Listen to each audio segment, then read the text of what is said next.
Where the trade go. We're also streaming live, of course we are, on YouTube and Facebook. If you want to watch the show, you can head over to the official talkSPORT channel on those platforms. We're talking about, yes, transfers. It's that time. We're in the January transfer window now, but Liverpool, we know, rejected an initial approach from Real Madrid for Trent Alexander-Arnold on New Year's Eve. The Spanish club now weighing up an official approach and a reported £20 million offer.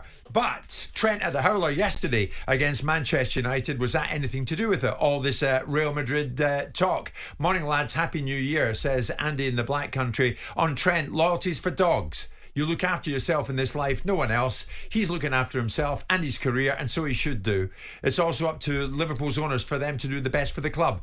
Good health for 2025. Loyalties for dogs, Simon. That's about right. That's about right. That's what I always used to say. If you wanted some loyalty, get yourself a dog. Yeah. The fact of the matter is, what you expect from players is to be loyal to their contracts and to do their jobs for as long as they're employed and as long as it suits the football club.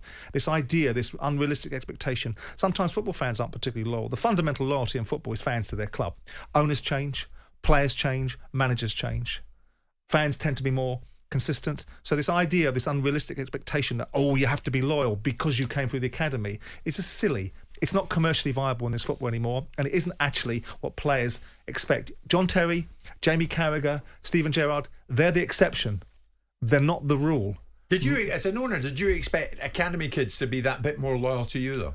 Did it ever cross your mind? No, the difference between academy kids is they recognise the opportunity. Liverpool and Crystal Palace are two different clubs. Liverpool is a heritage football club. Crystal Palace is completely different. So when you play for Liverpool, it's a scale, it's a legacy club, isn't it? So you expect not to lose those sort of players because where else are they going to go?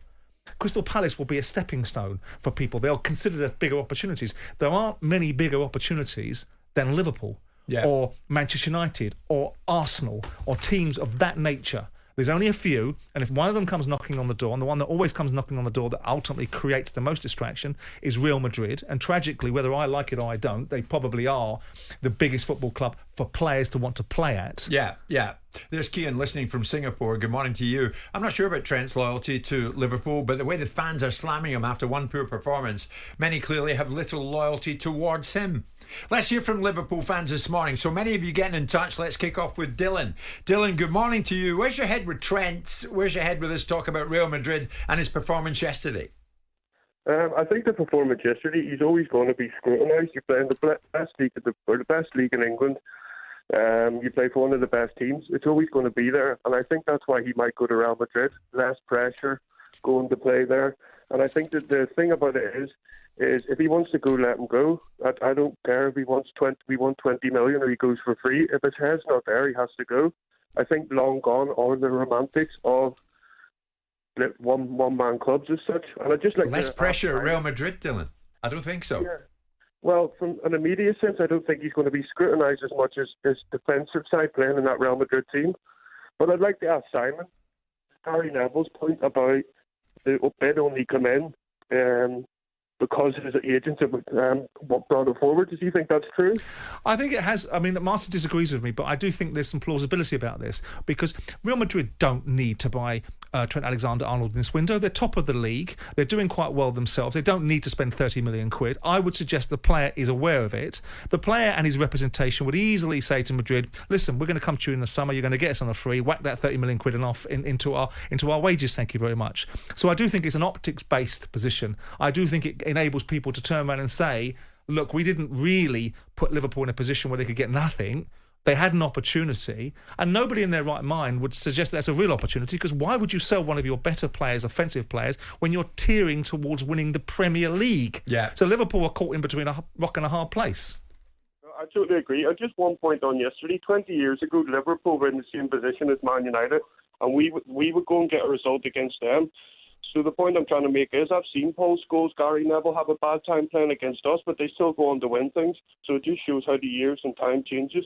Okay, Dylan, thank you for that. Paula's a big Liverpool fan. Paula, good morning. On Trent, what do you want to say to us? Good morning, guys. Lovely to have you back. Oh, thanks, Paula. On Trent, it was. I was at the match yesterday, and it was a shocking game from start to finish. Trent was particularly poor, but at the end of the day, the rest of the team were. And in my opinion, it was more about the fact we were playing Man United, and they've been so bad, and there's so much pressure put on the team to perform in that game. That is the game that we really, really get passionate about. I just thought it was him having his off day.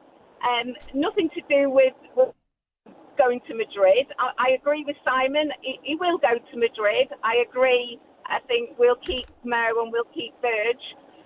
But thank you, Trent, for everything you've done for us. You've been with us since you were 6 years old. We do love you. Go for it. I'm on the M62 in snow today. I'd go and live in Madrid for a couple of years just to get rid of this awful weather. Paula, great call. But if he goes, he'd go with your blessing. Absolutely. Love him to bits. You go get it, lad. Brilliant, Paula. Thank you for that. There's a message in itself, is it not, Martin? Yeah, I wouldn't say that would be the norm though with the fans. I do see the point of view when you're a player that comes through the ranks, and it surely shouldn't be the case with Trent now. Is he going to get the top dollar like the other players are? I would like to see Trent stay there, Jim, but I can understand if he were to go, because he's fulfilled everything at Liverpool. He might want to do something different. You're a long time retired, and when you finish, you think, okay, there were opportunities I didn't take. So let's just see how he is as an individual. Maybe he has a good manner with him. He wants to go and experiment and see. Bellingham's a big mate of his at Real Madrid. Maybe there's something in that. I do think it's a bit fanciful, though, and fictitious nonsense that Real Madrid have put a bid in to make it easier for him to leave. Like a £20 million bill now. I don't agree with Simon on that. That just doesn't happen. There's no need for Real Madrid to do that. So, look, this player is going to run this story, Jim. So why did they do it then? Because they want the player. So basically, they're top of the league. They're challenging Liverpool. They're quite comfortable in their position. It's disrupting the Liverpool story. Sure, but they're not competing with Liverpool in the league. They're competing with Europe. They haven't done it to help him, have they? I think there's an element of optics. I think, knowing how agents work, I wouldn't be. I don't think it's entirely beyond plausibility. I'm not suggesting I'm nailed on with this, but I can see the plausibility of it. I can see an agent. I can hear an agent in the background going, "We don't want to be looking in a certain way. So if you put a bid in, we know Liverpool are not going to accept it. It'll land in the public domain, and everyone will look a little bit better as a result of it." Now, of course, it runs along the same argument that I thought was a ridiculous argument a couple of years ago that Eni Aluka was running, which was basically the sporting directors got together between Arsenal and Man City and concocted an idea of bidding to buy Declan Rice, £100 million. But the plausibility of that is slightly less because Liverpool are probably not going to sell Trent Alexander-Arnold for £20 million.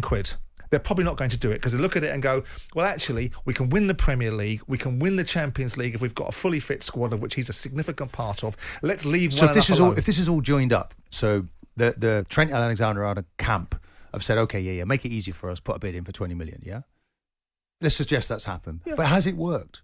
Look at the storm that's come out of it since the bid went in, because people are trying to tie the two together. I think it's fanciful. Every piece of publicity, fiction, every piece of manipulation that you try to create in the media, whether it's spin or whether it's actually substantial, doesn't always land the way you want it to. Yeah. And I can suggest to you that the most cleverest people in the room aren't the football agents. So whilst I don't necessarily, I wouldn't say, would I bet my house on they've done it for this reason, but I wouldn't rule it out and go, it's absolutely fanciful. I wouldn't.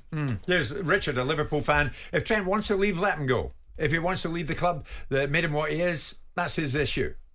Shanks once said, no one's bigger than the club. Matt, where do you stand on this? Matt's a big Liverpool fan. Good morning. On Trent, what's your thinking?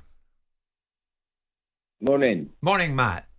Go on. Tell us what you think. I mean, on Trent Alexander-Arnold, first off, his performance yesterday, what did you think? Did that come out of the speculation on him regards Real Madrid? Performance? Terrible. I disagree. I do think it is in his head, unfortunately.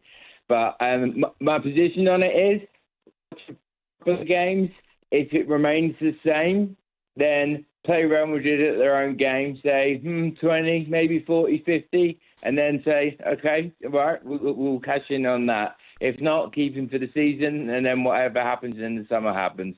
Right, you're resigned to the fact he's going. You're resigned to the fact he's going anyway.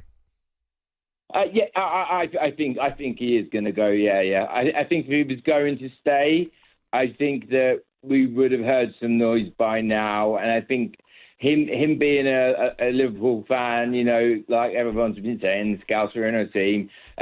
I think that he would have calmed the noise and settled things down a little bit in a way that maybe someone like Salah doesn't, or us. Matt, thanks for the call. Phil, finish this for us. Another Liverpool fan. Good morning to you. On Trent, where's your head with it?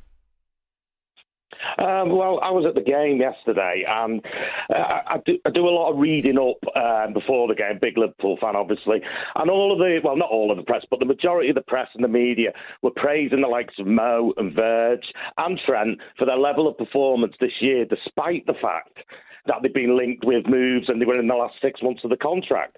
Now, all of a sudden, one bad performance by Trent, and it was a bad performance, let's face it. One bad performance and it's completely flipped, and the hyperbole comes out that his head's been turned. Madrid is not a new thing. We've known about it all year. His performance yesterday had nothing to do with his links with Madrid at all. Right, and all this stuff about loyalty, do you think there should be more loyalty shown by the more local lads? Where do you stand on that? Well, the romantic side of things thinks, obviously you put yourself in his position. Every Liverpool fan wants to play for Liverpool and thinks he should stay. Listen, there are two sides to this. If he wants to go and he wants to go and do something else, then, you know, who are we to stand in his way to do it? He's run his contract down. We haven't been able to reach an agreement with him. But yesterday, his performance had nothing to do with any of this. And in fact, the one thing from yesterday was, for me, it was the first real mistake that Slot had made in game, because we could all see that the danger was going to come from that side, and he should have been hooked earlier. But that was to do with the game and nothing to do with Madrid, and you've got to separate the two. That's right. You can't praise him before the game for not having his head turned, and then because he has a bad game, go, it's because he had his head turned. That's ludicrous. Okay, Phil, good call. Thanks for that. That's absolutely right. Jim White and Simon Jordan. Monday to Friday mornings from 10 on AM, on DAB, via the talkSPORT app and on your smart speaker. talkSPORT.